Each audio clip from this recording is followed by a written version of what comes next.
nós estamos falando sobre o Espírito Santo.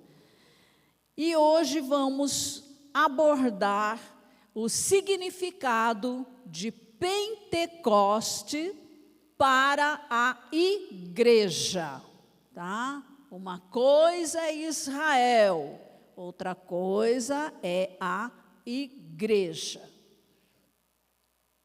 O significado da palavra Pentecostes vem da palavra grega quinquagésimo, ou 50 dias depois da festa da Páscoa. E eu rogo ao Espírito Santo que venha nos ajudar nesta hora. Você tem uma audição natural, são seus ouvidos, mas você também tem uma audição espiritual. Essa precisa estar escancarada para receber a mensagem do Senhor, ok?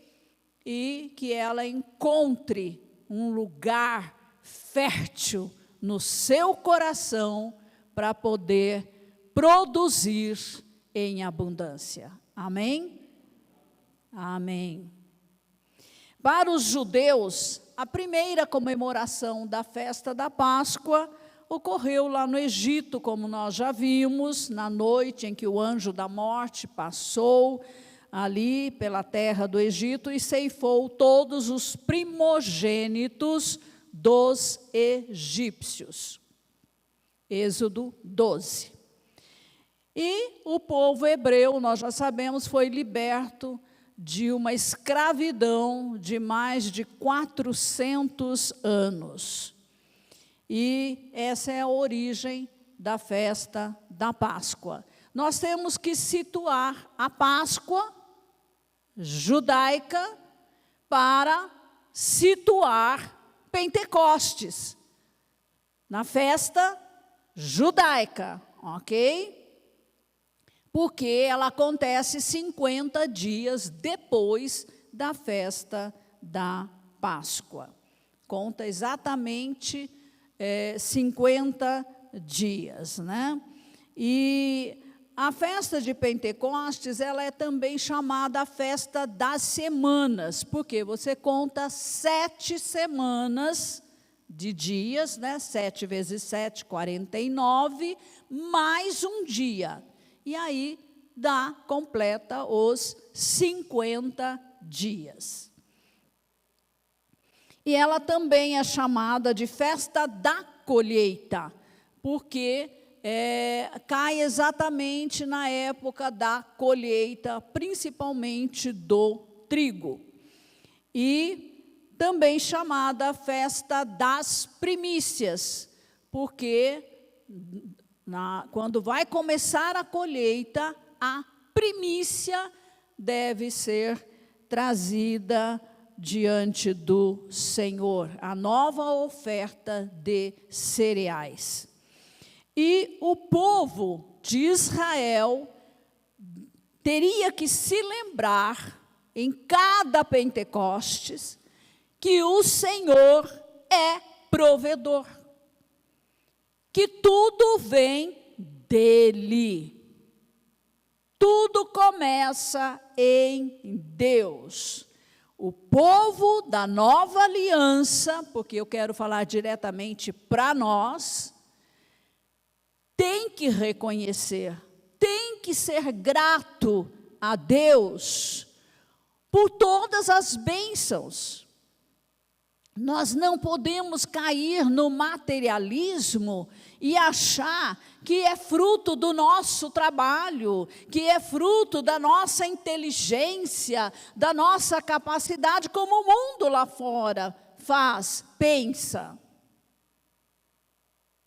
Nós tributamos a Deus toda a glória, porque tudo vem dele. Se você está vivo, é graça divina. Se você tem saúde, é graça de Deus. Se você tem um trabalho, é graça de Deus. Se você perdeu o emprego e o pão não falta, é graça de Deus. Cura é graça de Deus. Tudo vem dele. E o pensamento da pessoa descrente é que tudo vem dela mesma, por ela mesma. Ela é a razão de tudo, e isso não é verdade. Basta acontecer algo, tudo muda. Tudo muda. E nós sabemos disso, né? Então, o povo, na festa de Pentecoste, tem que reconhecer, povo judeu, né, que Deus é Jeová Jireh, é o provedor e merece as primícias das colheitas do seu povo. Então, vocês vejam como Deus trabalhou com Israel, estabeleceu as festas, e cada uma era para lembrar uma coisa importante para Deus, do ponto de vista de Deus. E Israel, então, experimentou dessa graça infinita de Deus, porque logo ao sair do Egito e peregrinando pelo deserto, lugar onde falta tudo, Deus proveu para eles. Eles tiveram o maná, eles tiveram as codornizes, eles tiveram a água que brotou da rocha. Você pode ler os textos, Êxodo 16, Êxodo 17. E a igreja olha para Israel e traça um paralelo. Estão entendendo? É assim que a igreja interpreta a Bíblia. E as festas do Senhor. A igreja, ela está peregrinando nesta terra. E esta terra pode ser um lugar de falta, de seca, de deserto. Todos nós atravessamos dificuldades. Sem exceção, meus irmãos. Deus não poupou ninguém. A terra, a peregrinação na terra é atravessar um deserto, sim. O deserto às vezes apresenta oásis. Glória a Deus pelos oásis da vida. Mas logo em seguida, lá vem outro deserto. E assim nós vamos crescendo por depender de Deus todo o tempo. Seja na fartura, seja na falta, a nossa fé está em Deus. Em sua palavra, em suas promessas. Nós olhamos firmemente para o autor da nossa fé, o próprio Senhor Jesus Cristo. E estas hostilidades do deserto desta vida nos ensinam preciosas lições. É quando nós provamos para o diabo que nós somos de Deus. Que nós não esmorecemos, que nós não vacilamos, que nós não damos as costas ao nosso Deus, mas vamos prevalecer pela fé, pela confiança, pela ajuda que vem dEle. Nós triunfamos, nós vencemos o deserto. porque estamos caminhando para a terra da promessa. Estamos caminhando para a eternidade com o Senhor. E lá nunca mais haverá desertos. Glória a Deus por isso. O crente da nova aliança deve ser grato a Deus. Gratidão é o pão que você come, é o cafezinho que você toma, é a água que você bebe. Pode ser uma sopinha rala, não importa. Com a graça de Deus, você se firma, você é forte, você vive milagres. Porque milagre só acontece onde há necessidade. Não é verdade? E podemos ter esses momentos terríveis de falta na nossa vida, mas, para alguns, numa dimensão maior, para outros, nós nem podemos dizer, né, que temos tantas dificuldades assim na nossa nação. Mas quando olhamos para outras nações, em que para ser crente da nova aliança, você perde tudo. Tudo. Botam fogo na sua casa, matam seus familiares, você sofre em prisões, há martírios. Você sabe o que é isso? Não, você não sabe o que é isso. Nunca passou por isso, nunca. Nós temos liberdade, ainda temos na nossa nação. Entendeu?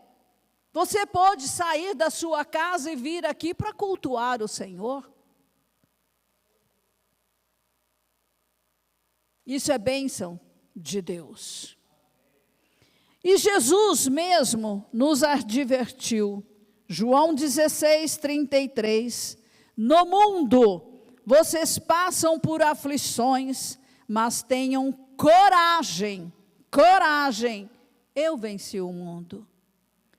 Para atravessar esse mundo, precisa ter coragem. Não é para covarde, é para os corajosos. E nós confiamos que Jesus nos dará a graça de enfrentarmos com coragem este mundo tenebroso. Ele também disse: venham a mim, todos vocês que estão cansados e sobrecarregados, e eu os aliviarei. Você está cansado? Você está sobrecarregado? O fardo tem sido pesado para você? Anime-se, anime-se e venha para Jesus. Ele diz: venha a mim. É para mim que você tem que correr. Não fique falando o problema, chorando o problema, vendo o problema, contando o problema. Venha para Jesus. Corra para Ele. Por quê? Ele nos traz alívio. Tomem sobre vocês o meu jugo e aprendam de mim.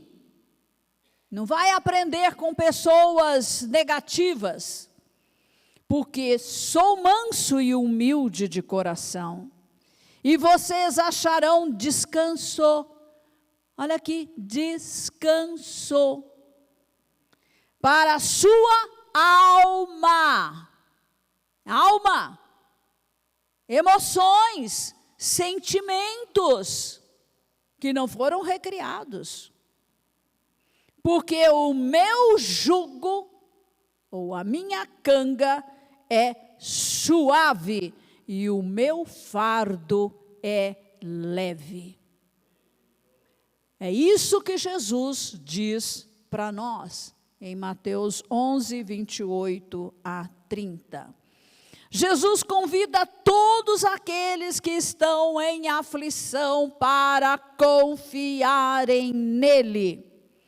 O jugo ou canga era uma peça de madeira que se encaixava no pescoço de 2 bois, unindo os dois, para que eles fossem atrelados ao arado ou carroça para puxarem cargas pesadas. E costumava-se colocar a canga no pescoço de um boi mais velho, mais experiente, e a outra no pescoço de um boi mais novo.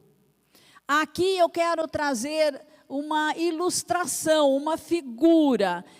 O boi mais velho, aí vamos pensar num líder experiente, ou no próprio Espírito Santo, ou no próprio Senhor Jesus Cristo, e você é o boizinho mais novo. Fica quieto no seu lugar, segue o mais velho. Vai ser melhor para o teu pescoço, tá? Senão você vai sofrer trancos terríveis no pescoço. E a presença de Cristo guia através do Espírito Santo habitando no crente da nova aliança e conferindo ânimo, coragem, força, capacitação, direção segura, consolo. Anda junto com o boi mais velho. Nós precisamos disso. Nós somos como o boi mais novo que precisa se sujeitar de bom grado à liderança daquele que sabe mais e é mais experiente do que nós. Isso exige humildade, submissão, e o resultado será descanso para a alma. Você não precisa entrar em depressão, basta confiar no Senhor. Como vimos anteriormente, o Espírito Santo é Deus e faz parte da Trindade excelsa, onde temos a pessoa do Pai, a pessoa do Filho e a pessoa do Espírito Santo. Cada um deles tem suas atribuições específicas. O Pai preside a Trindade. Jesus é o Verbo, a palavra que se fez carne e habitou entre os seres humanos. Jesus é o Salvador, Jesus é o Redentor. E o Espírito Santo é o agente, é o poder em operação. Na criação do universo, estava lá o Pai, estava lá o Verbo, a palavra, e estava lá o Espírito Santo incubando a palavra, o projeto do Pai para que se concretizasse. E continua sendo assim. O Espírito Santo é poder. Ele não tem, ele é poder. Poder para fazer acontecer aquilo que a palavra declara. Cuidado com as palavras que você fala. O Espírito Santo, ele está presente na dispensação, ou período, ou tempo, ou era da igreja. E ele está presente na igreja de uma forma diferente, distinta das outras dispensações. Porque hoje o Espírito habita no espírito recriado do crente da nova aliança. Então, ele está presente todo o tempo. A dispensação da igreja é a única que tem o Espírito residindo no crente. O crente que compõe a igreja do Senhor Jesus Cristo. Queridos, agora já vou direto para o assunto. Isso foi só uma introdução. A Bíblia fala de duas experiências com o Espírito Santo. O crente da nova aliança tem duas experiências, pode ter duas experiências com o Espírito Santo. A primeira é a experiência do novo nascimento. E isso acontece na hora da conversão a Cristo. Então, quando a pessoa confessa sua fé no Senhor Jesus Cristo, em seu sacrifício substituto, ela nasce de novo. Seu espírito é recriado e o Espírito Santo vem habitar no espírito recriado dessa pessoa. Em João 20, 19 a 22, nós temos o relato de Jesus, após a ressurreição, aparecer aos discípulos. Ao cair da tarde daquele dia, o primeiro dia da semana, que é o domingo da ressurreição, inclusive, Jesus ressuscitou no domingo, estando trancadas as portas da casa, onde estavam os discípulos, por causa do medo dos judeus. Imagina, tinham martirizado Jesus, então eles estavam trancados ali com medo. Jesus veio e se pôs no meio deles e disse: que a paz esteja com vocês. Shalom. Tendo dito isso, mostrou-lhes as mãos e o lado. Então os discípulos se alegraram ao ver o Senhor. Jesus lhes disse outra vez: que a paz esteja com vocês. Shalom. Assim, e agora vem a comissão, tá? Assim como o Pai me enviou, eu também envio vocês. E tendo dito isto, soprou sobre eles e lhes disse: recebam o Espírito Santo. O que é isso? Que experiência é essa? A experiência do novo nascimento.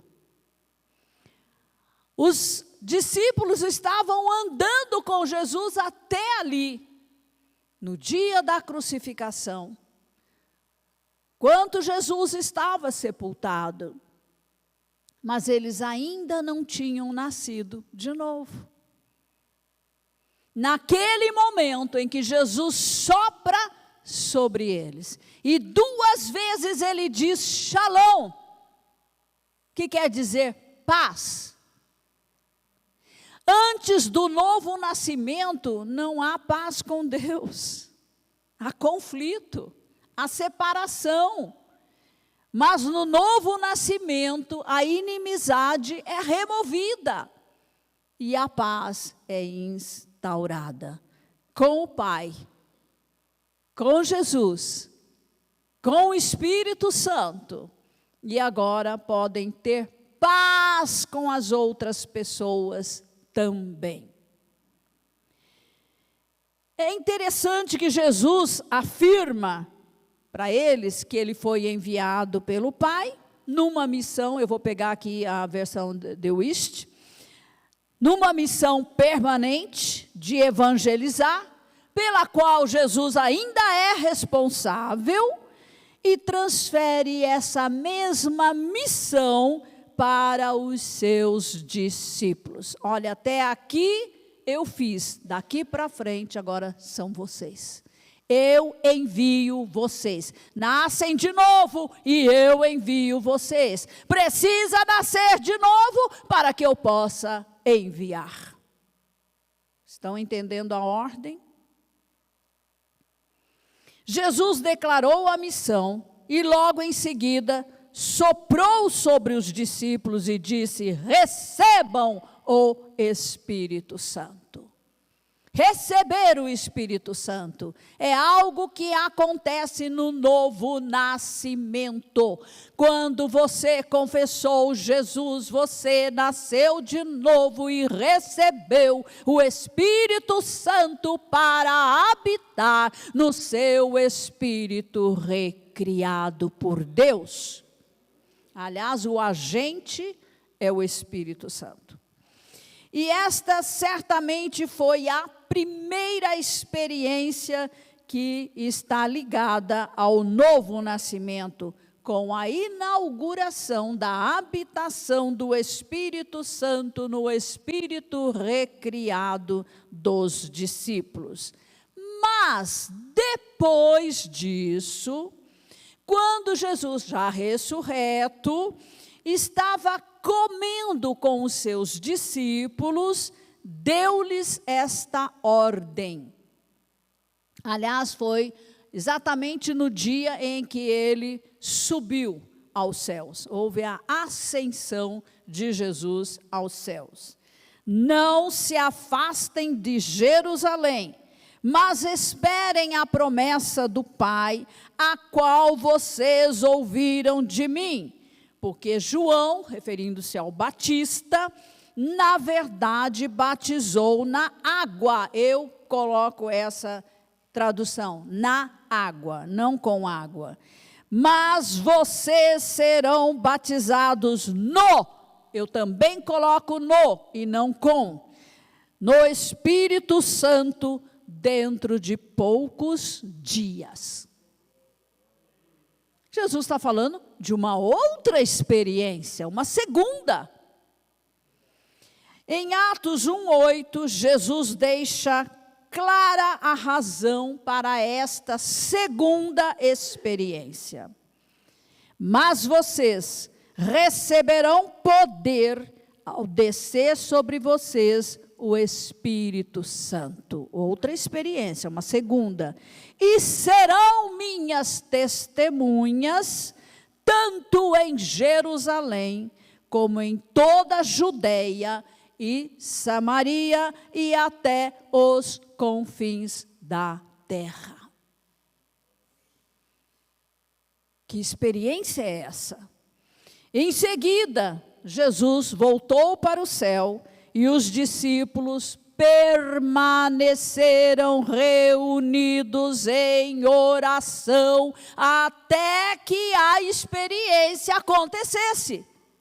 Até que houvesse o cumprimento do batismo no Espírito Santo. E isso está agora lá em Atos, né, no capítulo 2. Mas ali naquele cenáculo estavam cerca de 120 discípulos, conforme Atos 1:15. Agora, vamos olhar para a experiência, o Pentecoste, para a igreja. Não estou falando da festa de Pentecostes para Israel, tá? O Pentecoste para a igreja. Chama-se Pentecoste porque isso aconteceu na festa de Pentecostes. Todos os discípulos ali, Jesus já tinha subido aos céus, mas os discípulos eram judeus. Então, eles continuavam comemorando as festas do Senhor. E Pentecostes era uma delas, a segunda, 50 dias depois da Páscoa. Chegando o dia de Pentecoste, Estavam reunidos, eu estou lendo aí Atos 2, né? Estavam todos reunidos num só lugar. De repente, veio do céu um som, como de um vento muito forte, e encheu toda a casa na qual estavam assentados. Veja, isso não acontecia na festa de Pentecostes dos judeus, não. Isso aconteceu ali para os discípulos de Jesus. E viram o que parecia semelhante, línguas de fogo que se separaram e pousaram sobre cada um deles. Todos ficaram cheios do Espírito Santo. Veja, eles já tinham recebido o Espírito Santo quando Jesus soprou sobre eles. Agora eles ficaram cheios. Como cheios? Se o Espírito Santo está no Espírito recriado, o Espírito está cheio do Espírito Santo. Mas e a alma? E o corpo? E os 5 sentidos? Né? O ser por inteiro. E começaram a falar, boca, língua, voz, noutras línguas, conforme o Espírito os capacitava. Havia em Jerusalém judeus tementes a Deus, vindos de todas as nações do mundo para a festa de Pentecoste. Ouvindo-se o som, então Jerusalém estava lotada, né? Ouvindo-se o som, ajuntou-se uma multidão que ficou perplexa, pois cada um os ouvia falar em sua própria língua. Então aconteceu aqui não somente o dom de línguas, mas eles também falaram na língua das pessoas que estavam ali, que eram de outras nações. Atônitos e maravilhados, eles perguntavam: acaso não são galileus todos estes homens que estão falando? Se eles são da Galileia, na Galileia só tem gente sem cultura, sem estudo. Então, como os ouvimos, cada um de nós, em nossa própria língua materna? Agora, olha as nacionalidades que estavam ali: partos, medos, elamitas, habitantes da Mesopotâmia, Judeia, Capadócia, do Ponto, da província da Ásia, Frígia, Panfilha, Egito, partes da Líbia, próximos a Cirene, visitantes vindos de Roma, tanto judeus como convertidos ao judaísmo, cretenses e árabes. Nós os ouvimos declarar as maravilhas de Deus em nossa própria língua. Que milagre! Que coisa tremenda! Atônitos e perplexos, todos perguntavam uns aos outros: que significa isto? Que experiência é esta? Pedro, depois de batizado no Espírito Santo, em seu primeiro sermão, traz a explicação para aquilo que estava acontecendo. E será o tema da mensagem do próximo domingo. A segunda experiência, ou batismo no Espírito Santo, traz revestimento de poder. Poder. Para o cumprimento da grande comissão. A finalidade é a grande comissão. O objetivo é ganhar almas para o Senhor Jesus Cristo. Ponto. conforme Jesus falou em Atos 1:8. No novo nascimento, o Espírito Santo vem habitar em nosso espírito recriado. Isso é legal, é posicional, é real em nosso espírito. Agora, o batismo no Espírito Santo, como a própria palavra batismo significa no grego mergulhar, imergir, estar envolto por, revestido, eu acrescento aqui também. Então, traz a imagem de alguém totalmente inserido no Espírito Santo. Não é apenas, olha, tentem me compreender, porque quando você passa uma verdade espiritual, ela é muito profunda. Tentem me entender. O Espírito Santo, lá no nosso espírito, ele está no espírito, ele domina a área do espírito, mas a alma, o corpo, não tem essa mesma dimensão. Mas no batismo no Espírito Santo é você se revestir. Quando você pega e veste uma roupa, qual a proximidade dessa roupa com o seu corpo?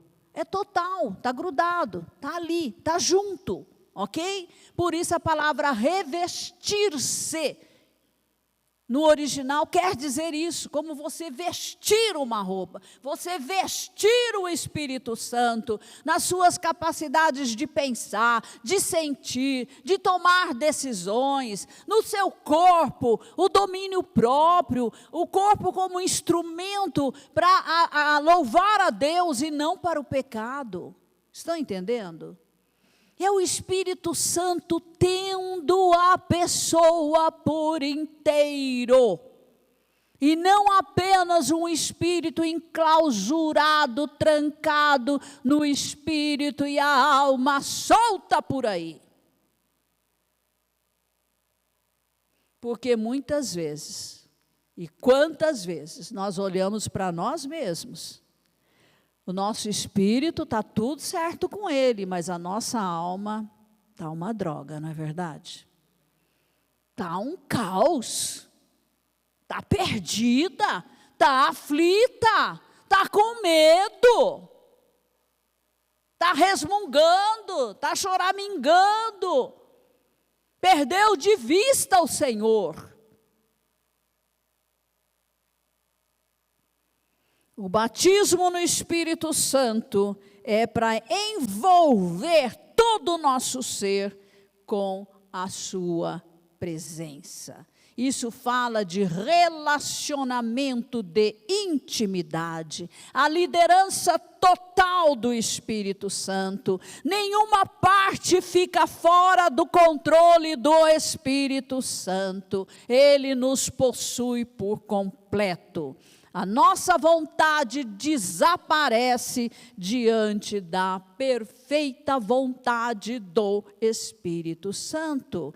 Há uma rendição plena aos planos do Espírito Santo para a nossa vida.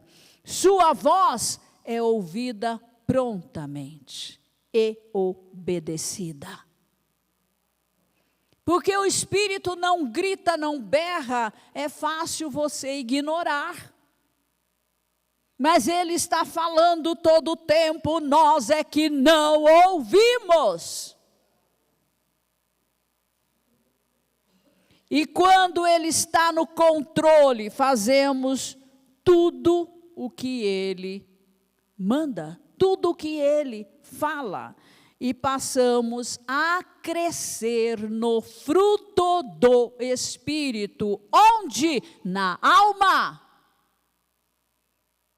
Os 9 aspectos do fruto do Espírito. Olhando para os apóstolos e discípulos do Senhor Jesus Cristo, nós vemos que houve uma mudança radical na vida deles. Quem era Pedro até uns 2, 3 dias antes? Foi aquele que negou a Cristo.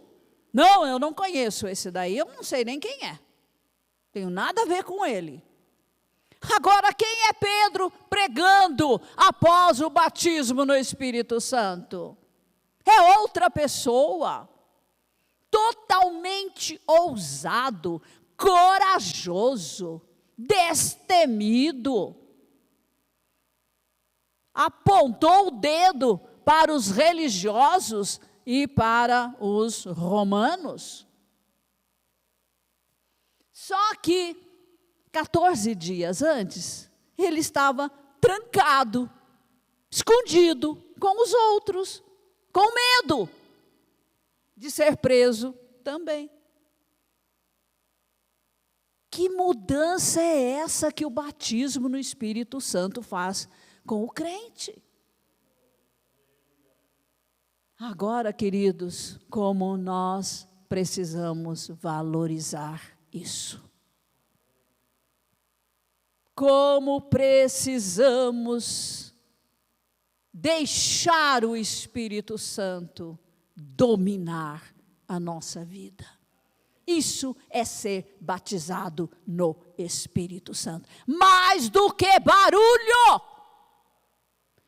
Há muito barulho e pouca submissão. Há muito barulho, pouca obediência, pouca santificação. E isso muitos vão ouvir: não te conheço. Mas Senhor, eu falei em língua, Senhor, eu orei por enfermos, Senhor, eu profetizei. Não te conheço.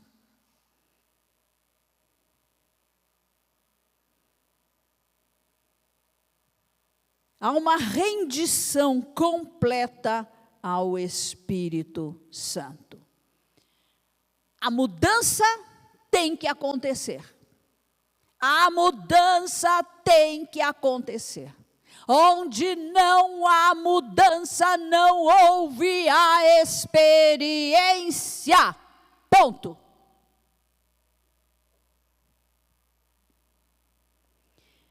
Por quê?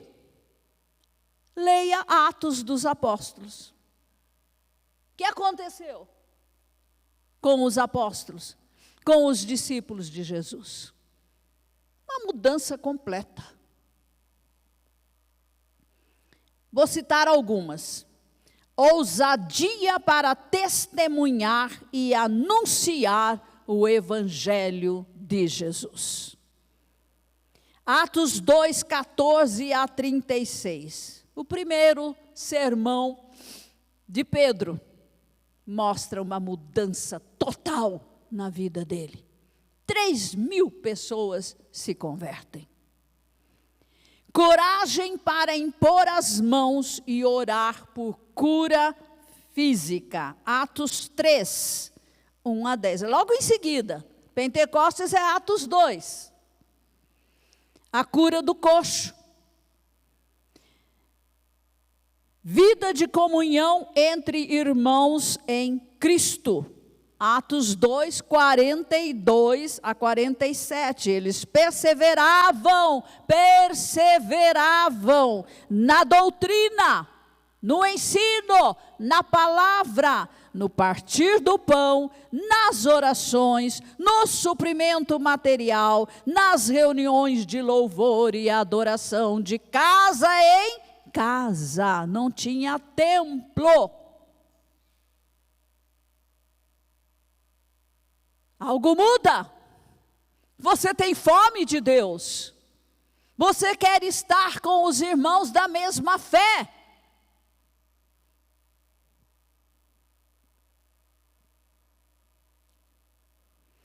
Paciência na perseguição. Atos 4, na sequência, 1 a 22. Os apóstolos Pedro e João foram presos e levados diante do sinédrio dos judeus, não dos romanos.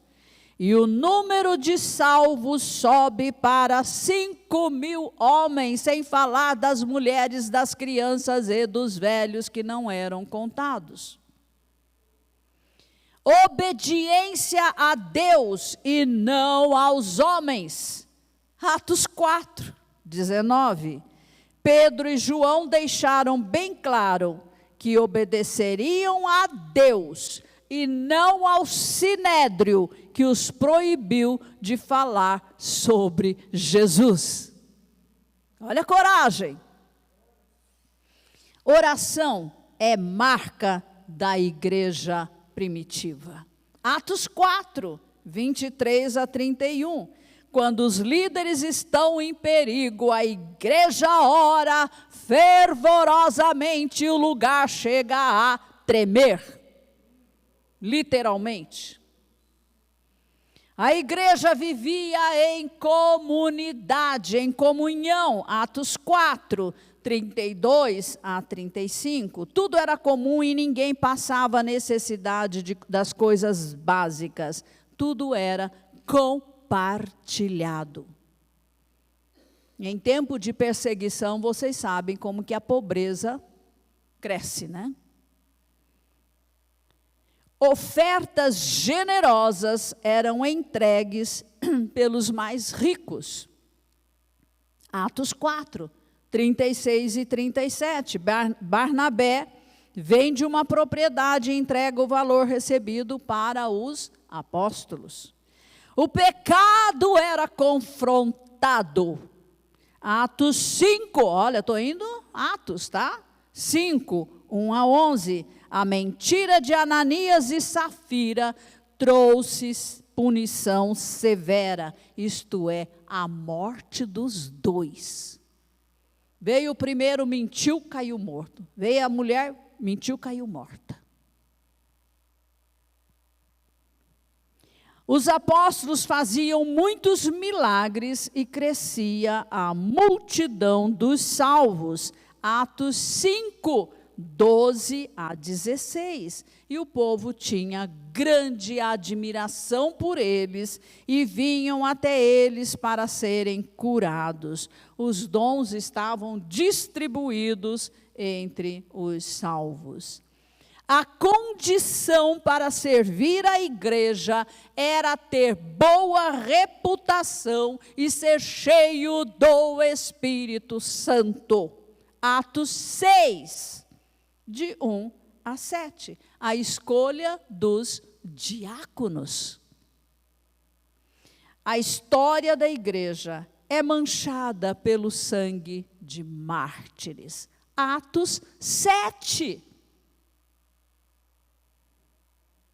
A perseguição aumenta e ocorre o martírio de Estevão, mas a igreja cresce em número e qualidade. Que não importa crescer apenas em número, tem que ter qualidade.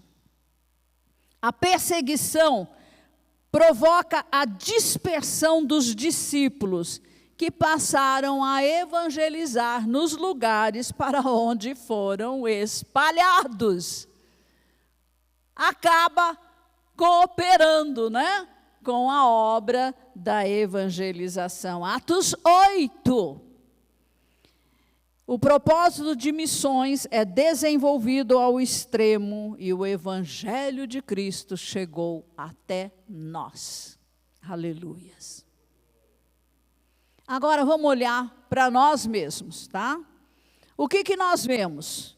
Timidez, vergonha, medo para anunciar o Evangelho de Cristo. E 1000 desculpas são dadas na tentativa de justificar a omissão. O descumprimento da grande comissão é algo assim, né? Visível na igreja. A igreja mais perde do que ganha vidas para Jesus Cristo. A acomodação diante do sofrimento das pessoas. Há uma fuga, né, da imposição de mãos e oração por cura e por outras necessidades. Falta fé para milagres. Fuga da vida de comunhão com os irmãos da mesma fé em Cristo. A igreja local perdeu relevância. Sua importância não é levada em conta. Hoje, há os adeptos da igreja online. Não, eu sou da igreja online, a igreja física não há necessidade mais, a presencial descartada. Impaciência está presente nas crises da vida. O fruto da paciência é raro no meio dos crentes. A tolerância zero para suportar problemas, sendo que aqui nem estamos debaixo da perseguição aberta à igreja. Temor aos homens e não a Deus. As vozes humanas são mais importantes, mesmo que contrariem a palavra de Deus. Por ignorância, os crentes seguem influenciadores equivocados, porque não comparam o que ouvem com a palavra sagrada, né? A palavra de Deus. A oração não é mais uma marca forte na maioria dos crentes da nova aliança. Aliás, as reuniões de oração são as menores da igreja. Pede-se muita oração, mas se ora pouco. Terceirizar é a palavra de ordem.